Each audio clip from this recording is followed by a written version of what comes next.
ಎಲ್ಲರಿಗೂ ನಮಸ್ಕಾರ. ಇದು ನನ್ನ ಹೊಸ ಯೂಟ್ಯೂಬ್ ಚಾನೆಲ್. ದಯವಿಟ್ಟು ಎಲ್ಲರೂ ಸಪೋರ್ಟ್ ಮಾಡಿ. ಇವತ್ತು ಗೌರಿಬಿದನೂರಿಗೆ ಹೋಗಿದ್ರಿ. ನಮ್ಮ ಸ್ನೇಹಿತರು, ನಮ್ಮ ಫ್ರೆಂಡ್ ಅವರ ಜಮೀನು ನೋಡೋಕ್ಕೆ. ಏನು ಫೆನ್ಸಿಂಗ್ ಹಾಕಿ ನೋಡ್ತಾ ಇದ್ದೀರಲ್ಲ, ಈ ಜಾಗ 1.5 ಎಕರೆ ಜಾಗ. ಇದು ಫೆನ್ಸಿಂಗ್ ನಮ್ಮ ಸ್ನೇಹಿತರದೆ. ರೀಸೆಂಟಾಗಿ ಪರ್ಚೇಸ್ ಮಾಡಿದ್ರು. ಅದನ್ನು ಕ್ಲೀನ್ ಮಾಡಿಸ್ಬಿಟ್ಟು ಇದನ್ನೆಲ್ಲ ಉಡ್ಡೆ ಹಾಕಿದ್ರಿ, ಬೆಂಕಿ ಹಾಕೋಣ ಅಂತ ಒಂದಿನ. ಇವತ್ತು ಫ್ರೀ ಆಗಿದ್ರಿ, ಹಂಗೆ ಗೌರಿಬಿದನೂರಿಗೆ ಹೋದ್ರಿ. ತುಂಬ ಪ್ರೈಮ್ ಲೊಕೇಶನ್ನು ಮತ್ತು ಸೈಲೆಂಟ್ ಲೊಕೇಶನ್ನು, ನೇಚರ್ ತುಂಬ ಎಕ್ಸಲೆಂಟ್ ಆಗಿರುತ್ತೆ ಅಂಥ ಜಾಗದಲ್ಲಿ ಹೋಗಿದ್ರಿ. ಹಂಗೆ ಗುಡ್ಡೆ ಹಾಕ್ಬಿಟ್ಟು ಬೆಂಕಿ ಹಾಕಿದ್ರಿ ಇವತ್ತು ಫುಲ್ಲಾಗಿ. ತುಂಬ ಎಕ್ಸಲೆಂಟ್ ಲೊಕೇಶನ್ನು, ನೇಚರ್ ಮತ್ತು ತುಂಬ ಬ್ಯೂಟಿಫುಲ್ ಆಗಿರುತ್ತೆ. ಸುತ್ತಲೂ ಬೆಟ್ಟ ಮತ್ತು ಇದು. ಹಂಗೆ ಒಂದು ಶಾಕಿಂಗ್ ನ್ಯೂಸು, ಅಲ್ಲೇ ಒಂದು ಚಿಕ್ಕ ಹಾವಿತ್ತು. ಯಾವ ಅಂತ ಗೊತ್ತಿಲ್ಲ, ಯಾವ ಜಾತಿಗೆ ಸೇರಿದ ಹಾವು ಅಂತ ಗೊತ್ತಾಗಿಲ್ಲ. ನಾಗರಾಜ ನೋಡಿ, ಇದು ಬ್ಲ್ಯಾಕ್ ವೈಟ್ ಕಾಣಿಸ್ತಿದ್ದಿಲ್ಲ, ಚಿಕ್ಕ ಮರಿ ಅದು. ಯಾವುದೋ ಒಂದು ಕವರ್ ಎತ್ತಕ್ಕೆ ನೋಡಿದ್ರೆ ಆ ಕವರ್ ಕೆಳಗಡೆ ಮಲಗೈತೆ. ಆ ಜಮೀನಲ್ಲಿ ಕೆಲಸ ಮಾಡುವಾಗ ಹುಷಾರಾಗಿ ಮಾಡಬೇಕು, ಯಾಕಂದರೆ ಇಂಥ ಹಾವುಗಳೆಲ್ಲ ತುಂಬ ಇರುತ್ತೆ. ಯಾವ ಅಂತ ಗೊತ್ತಿಲ್ಲ. ಅಕಸ್ಮಾತ್ ನಿಮ್ಗೆ ಏನೋ ಗೊತ್ತಿದ್ರೆ ಕಾಮೆಂಟ್ ಮಾಡಿ ನನಗೆ. ಒಳ್ಳೆ ನೇಚರಲ್ಲಿ, ಒಳ್ಳೆ ಜಾಗದಲ್ಲಿ ಹಾವು ಕವರ್ ಕೆಳಗಡೆ ಮಲ್ಕೊಂಡು ನೋಡಿ. ಇವಾಗ ಹೋಗಿ ಕವರ್ ಕೆಳಗಡೆ ಮಲ್ಕೊಂತು. ತುಂಬ ಎಕ್ಸಲೆಂಟ್ ಆಗಿತ್ತು ಹಾವು.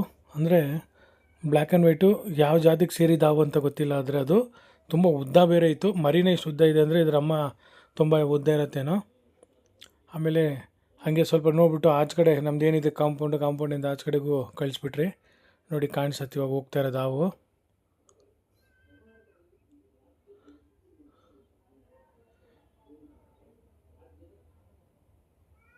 ನೋಡಿ ಹೋಗ್ತಾ ಇದೆ, ಕಾಣಿಸ್ತಿದೆ. ಯಾವ ಜಾತಿಗೆ ಸೇರಿದ ಹಾವು ಅಂತ ಗೊತ್ತಾಗಿಲ್ಲ. ಇದಾದರೆ ತುಂಬ ಚಿತ್ರವಾಗಿತ್ತು. ಇದು ಬ್ಲ್ಯಾಕು ವೈಟ್ 2 ಕಲರ್ ಇತ್ತು ಇದರಲ್ಲಿ ಮಿಕ್ಸಿಂಗು. ಏನು ಫೆನ್ಸಿಂಗ್ ಹಾಕಿದ್ರು, ಫೆನ್ಸಿಂಗಿಂದ ಆಚೆ ಕಡೆ ಹೊಲ್ಟೋಯ್ತಿದ್ದು ಹಾವು. ಅದಾದಮೇಲೆ ಬಂದು ಆ ಬೆಂಕಿ ಏನು ಹಾಕಿದ್ದು ಅದನ್ನು ನೋಡಿಕೊಂಡು ಸ್ವಲ್ಪ ತಂಗೆ ಅಲ್ಲಿ ಟೈಮ್ ಪಾಸ್ ಮಾಡಿ ಆ ನೇಚರಲ್ಲಿ. ತುಂಬ ಎಕ್ಸಲೆಂಟ್ ಆಗಿತ್ತು ಲೊಕೇಶನ್ ವೈಸು. 1.5 ಎಕರೆ ತುಂಬ ಸಕ್ಕತ್ತಾಗಿತ್ತು. ಆಮೇಲೆ ನಾವೇನು ಬೆಂಕಿ ಹಾಕಿದ್ರೆ ಆ ಜಾಗಕ್ಕೆ ಬಂದು ಸ್ವಲ್ಪ ಹೊತ್ತು ಬೆಂಕಿ ಹತ್ರ ನಿಂತ್ಕೊಂಡು, ಸ್ವಲ್ಪ ಮಳೆ ಬರೋಂಥ ವೆದರ್ ಇತ್ತು. ತುಂಬ ಎಕ್ಸಲೆಂಟ್ ಆಗಿದೆ. ನಿಮ್ಗೆ ಇನ್ನೂ ಒಳ್ಳೆ ವೀಡಿಯೋಗಳು ಬರ್ತಾ ಇದರಲ್ಲಿ ಒಳ್ಳೆ ವೀಡಿಯೋಗಳು ಕೊಡ್ತೀರಿ. ದಯವಿಟ್ಟು ನನ್ನ ಯೂಟ್ಯೂಬ್ ಚಾನಲ್ನ ಸಪೋರ್ಟ್ ಮಾಡಿ. ರೀಲ್ ಆ್ಯಂಡ್ ರಿಯಾಲಿಟಿ ಏನಿದೆ ಅಂಥದ್ದು ಮಾತ್ರ ತೋರಿಸ್ತೀನಿ ನನ್ನ ಯೂಟ್ಯೂಬ್ ಚಾನಲಲ್ಲಿ.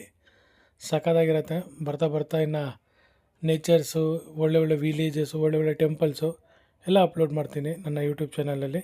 ದಯವಿಟ್ಟು ನನಗೆ ಸಪೋರ್ಟ್ ಮಾಡಿ. ನಿಮ್ಮ ಆಶೀರ್ವಾದ ಇದ್ದರೆ ಏನಿದೆ ಅದು ಕ್ಲಿಯರಿಟಿಗೆ ರೀಲ್ ಆ್ಯಂಡ್ ರಿಯಲ್ ಥ್ರೂತಾಗಿ ತೋರಿಸ್ತೀನಿ. ಸುಮ್ಮನೆ ಫೇಕ್ ಮಾಡಿ ಯೂಟ್ಯೂಬ್ ಚಾನಲೆಲ್ಲ ತೋರಿಸಲ್ಲ. ಥ್ಯಾಂಕ್ ಯು ಎಲ್ಲ.